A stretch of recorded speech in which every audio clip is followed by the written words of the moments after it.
नहीं होते, ऐसा सुना है? तो वो 2 और 2 पीछे 4 कहाँ नहीं होते?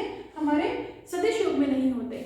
y अक्ष को दिखाने के लिए हमने j कैप बताया है, और ऐसे ही z अक्ष को दिखाने के लिए हमने एक इकाई सदिश k कैप बताया है। अगर चैप्टर 4 समतल में गति, इसका लेक्चर 1 हम स्टार्ट कर रहे हैं। आप सभी का बहुत बहुत स्वागत है। और अब तक हम पढ़ रहे थे एक विमीय गति, सरल रेखा में गति, जहां पर हम चाहे वेग हो या विस्थापन हो, हम सबको प्लस और माइनस दिखा करके ये बता रहे थे कि वो किस दिशा में जा रहे हैं। लेकिन जैसे ही हम समतल में आते हैं, समतल में आने पर हमारे पास इतनी दिशाएं होती हैं कि हम सिर्फ प्लस और माइनस से काम नहीं चला सकते, हमें बताना पड़ता है कौन से कोण पर है। ठीक है ना? इस अक्ष से कितने कोण पर है, इस अक्ष से कितने कोण पर है। तो यहाँ पर क्या होता है, समतल में गति में जैसे ही आपके दो निर्देशांक बदलने लगते हैं, आपको सदिशों का निरूपण करने के लिए प्लस माइनस से हट करके कोण पे जाना पड़ता है। ठीक है? इसीलिए समतल में गति में हम सबसे पहले स्टार्ट करेंगे टॉपिक को सदिश और अदिश राशियों से। ठीक है? क्योंकि कुछ राशियां ऐसी हैं जिनके मान को समझाने के लिए आपको उनकी दिशा की आवश्यकता नहीं पड़ती। जैसे आप सब्जी लेने जाते हैं जब और कहते हैं भाई मुझे 2 किलो आलू चाहिए या 1 किलो प्याज चाहिए, तो आप कभी ये नहीं कहते कि भाई प्लस दिशा में, माइनस दिशा में या थीटा कोण पर। नहीं, हमें तो सिंपल द्रव्यमान वहां पर हम बोलते हैं, तुलना करके वो हमें तराजू में द्रव्यमान 2 किलो के बराबर आपको आलू दे देता है, या जो भी आपको चाहिए वो दे देता है। ठीक है? तो जब हमारे पास राशि ऐसी है ही नहीं जिसके लिए दिशा सार्थक हो, तो हम कहते हैं भाई इस राशि के लिए हम अदिश मान रखेंगे, क्योंकि इसके दिशा का नहीं होना या होना हमें कोई विशेष फर्क नहीं डालता है, हमें बल्कि दिशा की आवश्यकता है ही नहीं इसको समझाने के लिए। तो अदिश राशियां हो गई। लेकिन सदिश राशियों में क्या होता है, आपसे कोई कहे कि भाई आप यहाँ से जाइए और 100 मीटर चले जाइए, तो आपके सामने अगर 3 रास्ते हैं तो आप जरूर पूछेंगे कि किस रास्ते पर जाना है, लेफ्ट वाला, राइट वाला या सामने। किसी चौराहे पर खड़े होकर आपसे कोई कहे कि भाई आपको 20 किलोमीटर दूर जाना है, तो आप जरूर पूछेंगे कि किस दिशा में जाना है। ठीक है ना? तो कुछ राशियां ऐसी होती हैं जिनका बिना दिशा के, जिनका कोई औचित्य नहीं होता। फॉर एग्जाम्पल, अगर आपको बीच में कोई भारी वस्तु रख करके कमरे के कहा जाए भाई इसको सरका दो, तो आप अपनी मम्मी पापा से जरूर पूछेंगे कि इसको सरका के रखना कहाँ है, किधर ले जाना है, क्योंकि बल हम जिस दिशा में लगाएंगे विस्थापन उसी दिशा में होगा। हम देखते हैं कि कुछ राशियां जिनको बिना दिशा के आप समझ पाते हैं, समझा पाते हैं, अदिश कहलाएंगी। जिन्हें दिशा के साथ में बताना जरूरी होता है और जो नियम, जो सदिश नियमों का पालन करती हैं योग के लिए, वे सदिश कहलाएंगी। तो आइए अब हम अपने टॉपिक को आगे बढ़ाते हैं और सदिश अदिश राशि के रूप में यहाँ पर अपना टॉपिक स्टार्ट करते हैं। ठीक है? तो इनकी तुलना भी हो जाएगी, इस वजह से मैंने यहाँ पर एक सेपरेशन लिख दिया है। अदिश राशियां आप जानते हैं ये भौतिक राशियों का वर्गीकरण है। तो वे भौतिक राशियां केवल परिमाण और मात्रक रखती हैं, परिमाण व मात्रक से विश्लेषित की जा सकती हो,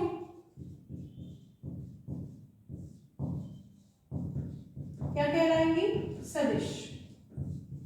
और वे भौतिक राशियां जो परिमाण, मात्रक, साथ में दिशा से समझाई जाती हो, है ना, समझाई जा सकती हो। तथा देखिए बहुत जरूरी है, सिर्फ मोस्ट ऑफ द बच्चे 90% बच्चों से अगर हम सदिश के बारे में पूछें तो वो इतना ही बताते हैं। ठीक है? लेकिन सदिश राशि के लिए ये बहुत जरूरी होता है कि वो क्या करें, वे सदिश योग के नियमों का पालन करें। ठीक है ना? सदिश योग के नियमों का पालन करती हो तभी वो सदिश कहलाएगी। इसका अभी मैं थोड़ी देर में आपको उल्लंघन बताऊंगी।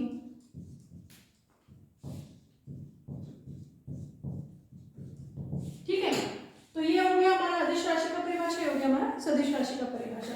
अगर हम इसके लिए एग्जाम्पल लें तो एग्जाम्पल क्या हो सकता है, आपकी 7 मूल राशियां, जो मूल राशियां है ना, याद आ गई? हमने फर्स्ट चैप्टर में, सॉरी हमने सेकंड चैप्टर में पढ़ी थी 7 मूल राशियां जिनमें द्रव्यमान था, ठीक है, लंबाई थी, ठीक है, आपका समय था, ठीक है, आपका विद्युत धारा था और तापमान, पदार्थ की मात्रा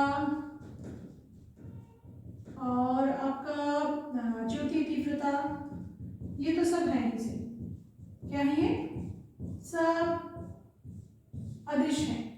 और आपको याद आए तो आपका चाल है, ठीक है ना, और बहुत सारी राशियां हैं, आप बहुत सारी जगहों से राशियां देखेंगे तो आपको ये सातों मूल राशियां हैं, बहुत सारी राशियां हैं, पर इनमें आप अगर देखें समय को और अगर आप देखें विद्युत धारा को, तो आप 10th क्लास में विद्युत धारा आपने पढ़ी है और ये प्लस विभव से हमेशा माइनस विभव की ओर या उच्च विभव से हमेशा निम्न विभव की ओर चलती है, तो दिशा होगी ना इसकी, हमेशा धारा एक दिशा में चलती है। समय जो है हमेशा भूतकाल से देखें तो भी समय भविष्य की ओर और प्रेजेंट से देखें, वर्तमान से देखें तो भी भविष्य की ओर गति करता है। इन दो राशियों की दिशाएं हैं, परंतु इनको जब हम जोड़ते हैं तो ये बीजगणितीय योग का पालन करते हैं। अगर आपसे एग्जाम में कहा जाए कि 3 घंटों में आपको 15 मिनट एक्स्ट्रा मिल रहे हैं, तो वो 3 घंटे 15 मिनट ही होंगे, वो 3 + 15 मिनट 2.5 घंटा या 4.5 घंटे नहीं हो सकते, ठीक है ना। आपने कहावत सुनी होगी, 2 और 2 मिशन 4 नहीं होते, ऐसा सुना है। तो वो 2 और 2 मिशन 4 कहाँ नहीं होते, हमारे सदिश योग में नहीं होते। यहाँ पर हमेशा बीजगणितीय योग लगेगा, जो आप जानते हैं, जिनमें 2 और 2 मिशन 4 होते हैं, 2 - 2 मिशन 0 होते हैं, वही यहाँ पर होगा। और विद्युत धारा, समय जैसी राशियां जिनकी दिशा है, फिर भी वे सदिश इसलिए नहीं है क्योंकि वे सदिश नियमों का पालन नहीं करती हैं। यहाँ पर जो आप एग्जाम्पल्स ले सकते हैं, तो अब तक जो आप पढ़ चुके हैं उनमें से ही कुछ तो यहाँ पे देख सकते हैं। विस्थापन, वेग, त्वरण, त्वरण से संबंध करके हम बल आगे परिभाषित करेंगे, वेग से संबंध करके हम संवेग आगे परिभाषित करेंगे, ठीक है ना। हम आगे घूर्णन में जाएंगे तब बलागुण बताएंगे, हम जब कोणीय संवेग बताएंगे, जब हम कोणीय वेग बताएंगे, सब कैसे होंगे, सारे के सारे सदिश राशि होंगे, ठीक है ना। तो ये अदिश राशि है, ये सदिश राशि है। सदिश राशि के लिए इंपॉर्टेंट हमेशा समझ के रखिएगा, नियमों का जिक्र हमेशा किया जाएगा। बिना नियमों के कई राशियां ऐसी हैं जिनके पास दिशा है परंतु वे नियमों का पालन नहीं करती, इसीलिए अदिश राशि कहलाती है। कुछ कॉमन सदिश देखते हैं जो कि हमारे यहाँ पर काम आएंगे और हम उनको अगर जान लें तो हमें आगे पढ़ना काफी इजी होगा, ठीक है ना। तो सबसे पहली बात तो आप सदिश को दिखाने के लिए क्या करेंगे, एक अंग्रेजी अक्षर और उसके ऊपर तीर का निशान। किताब में अगर आप सदिश देखें तो वह एक अक्षर को बहुत गाढ़ा करके लिखते हैं और बोलते हैं कि हम सदिश को ऐसे लिखेंगे, परंतु हर अक्षर को गाढ़ा करके लिखना हमारे लिए थोड़ा डिफिकल्ट हो जाएगा। इसीलिए सदिश का जब निरूपण किया जाता है तो एक अंग्रेजी अक्षर जिस पे भी आप सदिश बता रहे हैं उसके ऊपर एक तीर का निशान इस तरह से लिख के दिखाया जाता है, ठीक है। चूंकि सदिश के पास परिमाण होता है, इसीलिए सदिश का परिमाण जब हम लिखते हैं तो स्वयं वह अक्षर लिखते हैं और इसमें हमें बताते हैं कि फिलहाल हम परिमाण की बात कर रहे हैं, दिशा की बात नहीं कर रहे हैं। तो सदिश को चित्र में, सदिश को प्रतीक रूप में दिखाने के लिए हम इस तरह से उपयोग करेंगे, और अगर हमें सदिश को चित्र में दिखाना है तो उसका परिमाण दिखाने के लिए हम एक रेखा खींचेंगे और उसकी दिशा दिखाने के लिए हम एक तीर के निशान का इस्तेमाल करेंगे। अगर मैं तीर का निशान इस सिरे पर लगा रही हूँ तो इसका मतलब सदिश किधर जा रहा है, इस दिशा में, RHS में जा रहा है। अगर मैं ये तीर का निशान यहाँ लगाऊं तो इसका मतलब सदिश की दिशा पीछे की तरफ LHS में है। अगर हम एक सदिश इस प्रकार से बनाएं जिसका परिमाण हम इस रेखा से दिखाएं और अगर तीर का निशान ऊपर लगा दें तो इसका मतलब सदिश किधर जा रहा है, ऊपर की ओर, उसकी दिशा ऊपर की ओर है। और जो सदिश का तीर हम नीचे लगा दें तो ये इस प्रकार से नीचे की ओर दिशा दिखाएगा। अगर आप टेढ़ा दिखाना चाहते हैं तो इस प्रकार से दिखा सकते हैं।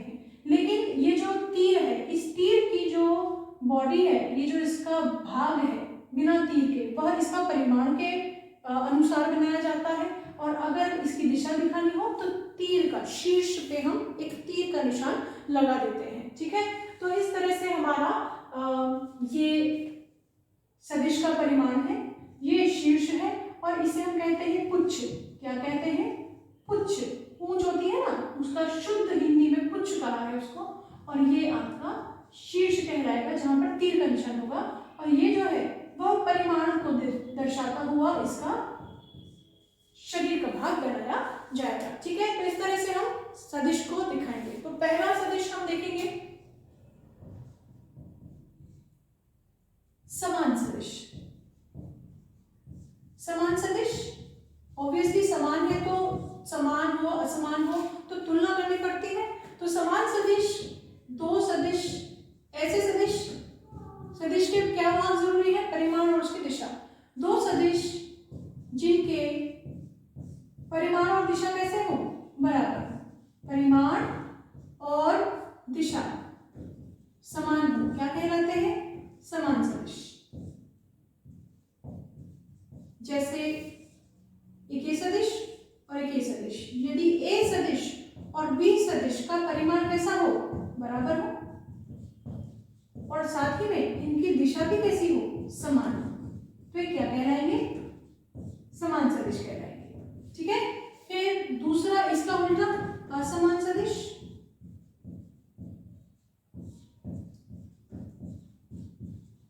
असमान सदिश कैसे होंगे, वे सदिश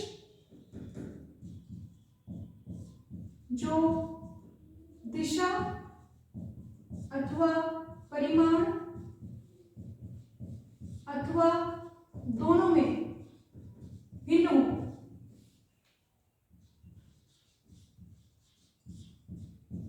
ठीक है, वे क्या कहलाते हैं, असमान सदिश।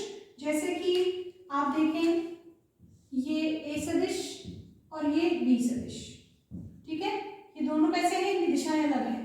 अगर आप कहें ए सदिश बी सदिश, दोनों में क्या है, ए आपको देखने में ही बड़ा लग रहा है, बी की दिशा भले ही समान हो लेकिन परिमाण अलग है। ये अलग हो तो इस तरह से दिशा और इस तरह से आपकी परिमाण आप दिखा सकते हैं। कोई भी आपके पास कंडीशन हो सकती है, बस ये सारे सदिश क्या कहलाएंगे, असमान सदिश कहलाएंगे। ठीक है, अगर हम एक और यहाँ पर कैटेगरी डालें तो आप लिख सकते हैं विपरीत सदिश। विपरीत सदिश कैसे होते हैं, देखिए,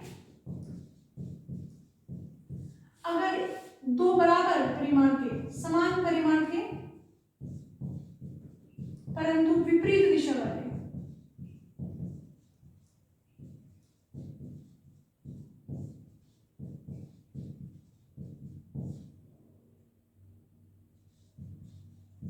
वाले सदिश क्या होते हैं, विपरीत सदिश होते हैं। जैसे ये ए सदिश और ये आपका बी सदिश, दोनों कैसे हैं, परिमाण में तो बराबर है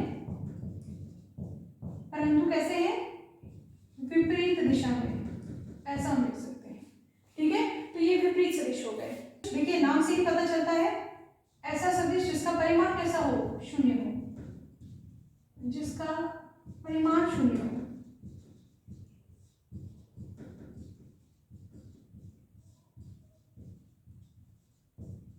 चूंकि इसका परिमाण शून्य है इसलिए इसकी दिशा विशेष हमारे लिए कोई मतलब नहीं रखती, इसलिए इसकी हम दिशा कभी नहीं बताते हैं। लेकिन समस्या ये होती है कि मान लीजिए हमारे पास विस्थापन x है, उसमें से हम विस्थापन x घटाएं तो हमें क्या मिलेगा, 0 मिलेगा। ठीक है ना, सेम सदिश में सेम सदिश घटाने पे आपको 0 मिलेगा।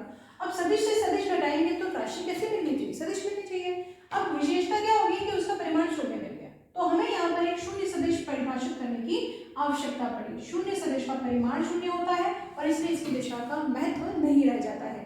लेकिन जब हम समान सदिशों को घटाएंगे तो हमें क्या करेगा, 0 मिलेगा और उसको हमें सदिश बताना पड़ेगा। ठीक है, तो इसकी विशेषता हो गई शून्य होता है।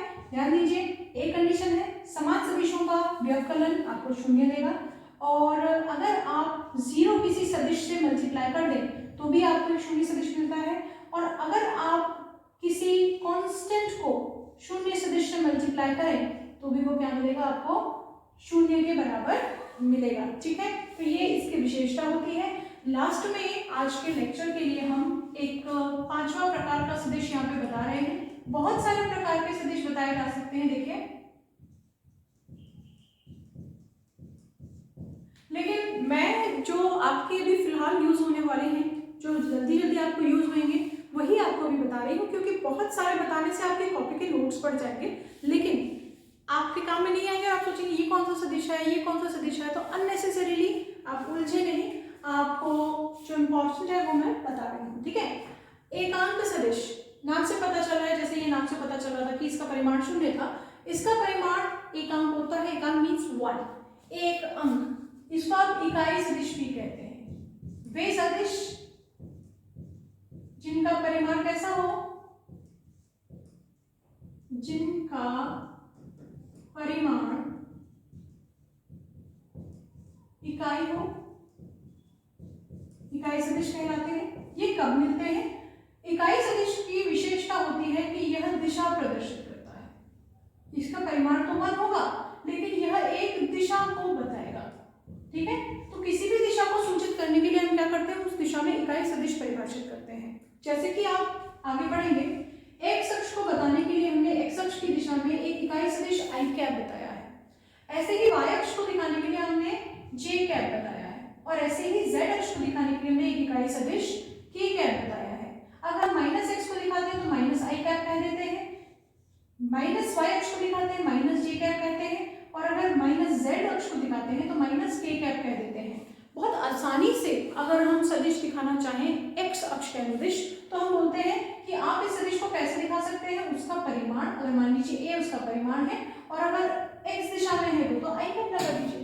तो इस प्रकार से सदिश को दिखाना हमें बहुत आसान हो जाता है यदि हम किसी भी दिशा में इकाई सदिश को जानते हो। अगर मान लीजिए आपको कोई सदिश दिया गया हो ए सदिश और कहा जाए इसकी दिशा में हमें इकाई सदिश बताइए, तो इकाई सदिश निकालने का तरीका होता है, आप सदिश से सदिश के परिमाण का भाग दे देते हैं, तो आपको जो मिलता है वो क्या मिलता है, इकाई सदिश। और इसको कैसे बताया जाता है, कैप लगाकर। ए कैप बराबर सदिश बटा उसका परिमाण। किसी भी सदिश की दिशा में अगर आप इकाई सदिश निकालेंगे तो हमेशा तरीका क्या रखेंगे, हम इकाई सदिश निकालने के लिए तरीका रहेगा सदिश लिखेंगे जैसा पूरा डायरेक्शन के साथ में, और उस सदिश का परिमाण से हम उसको भाग दे देंगे। ठीक है, इस प्रकार से। और हम जानते हैं, हमने पहले भी लेक्चर्स में देखा है, ये मॉड्यूलस है, इसको हम मॉड्यूलस कहते हैं। इसका काम होता है अपने में से धनात्मक मान देना। परिमाण हमेशा धनात्मक होता है, दिशा का काम कौन करेगी, दिशा। तो इकाई सदिश यहाँ पर इस प्रकार से परिभाषित होगा। किसी भी सदिश को अगर आप उसके परिमाण से डिवाइड कर देंगे आपको इकाई सदिश मिलेगा। इकाई सदिश का काम है दिशा को बतलाना, ये दिशा बतलाने के काम में आता है और बहुत ज्यादा महत्वपूर्ण है, क्योंकि आगे आप जितने भी भौतिकी पढ़ेंगे सब में आप सदिश का उपयोग करेंगे, और सदिशों का आप आई कैप, जे कैप, के कैप के रूप में उपयोग करेंगे। क्योंकि हमने सेकेंड चैप्टर में, हमने थर्ड चैप्टर में बताया कि हमारे पास निर्देश तंत्र होगा, और निर्देश तंत्र कौन सा होगा, कार्तीय निर्देश तंत्र। एक्स अक्ष कैसे बताएंगे, वाई कैसे बताएंगे, जेड कैसे बताएंगे, कोई मध्यभाग कैसे बताएंगे, सबको इन इकाई सदिशों के रूप में हम बताएंगे और बड़ा मजा आएगा। बने रहिए हमारे साथ। आज का लेक्चर यही समाप्त करती हूँ। Thank you very much.